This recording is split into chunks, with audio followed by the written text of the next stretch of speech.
Hello viewers, আসসালামু আলাইকুম। আশা করি আপনারা সবাই ভালো আছেন। তো অনেক দিন পরে আমি কিন্তু আসলে স্বপ্নতে চলে আসছি। আপনারা দেখতে পাচ্ছেন আজকে এখানে অনেক কিছু কেনাকাটা করলাম। আর বিশেষ করে স্বপ্ন আরেকটু আপডেট দেখাচ্ছে, লাইটিং সেটআপটা আমার কাছে অনেকটা ভালো লাগছে। আপনারা দেখতে পাচ্ছেন।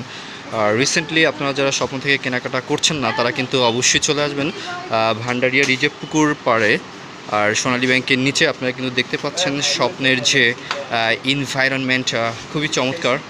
লাইটিং সেটআপটা মনে হয় আরও বেশি করে করা হয়েছে দেখা যায়। আপনারা দেখতে পাচ্ছেন এখানে যে প্রোডাক্টগুলো কিন্তু রয়েছে। তো যারা এখন পর্যন্ত আসেন না, তারা কিন্তু অবশ্যই চলে আসবেন। অনেকেই এখানে কিছু নতুন প্রোডাক্ট এখানে রয়েছে। এই আপনারা দেখতে পাচ্ছেন এখানে পানি রাখার জন্য। আর হচ্ছে এখানে বডি স্প্রে দেখা যাচ্ছে প্রোডাক্টগুলো। তো অবশ্যই এমসিইসি ইউটিউব চ্যানেলের পক্ষ থেকে আমি সবাইকে আন্তরিক অভিনন্দন ও শুভেচ্ছা জানাচ্ছি। আপনারা কিন্তু চলে আসবেন ভান্ডারিয়ার স্বপ্ন ব্রাঞ্চে। আপনারা দেখতে পাচ্ছেন এখানে সব পণ্যগুলোই কিন্তু এখানে রয়েছে।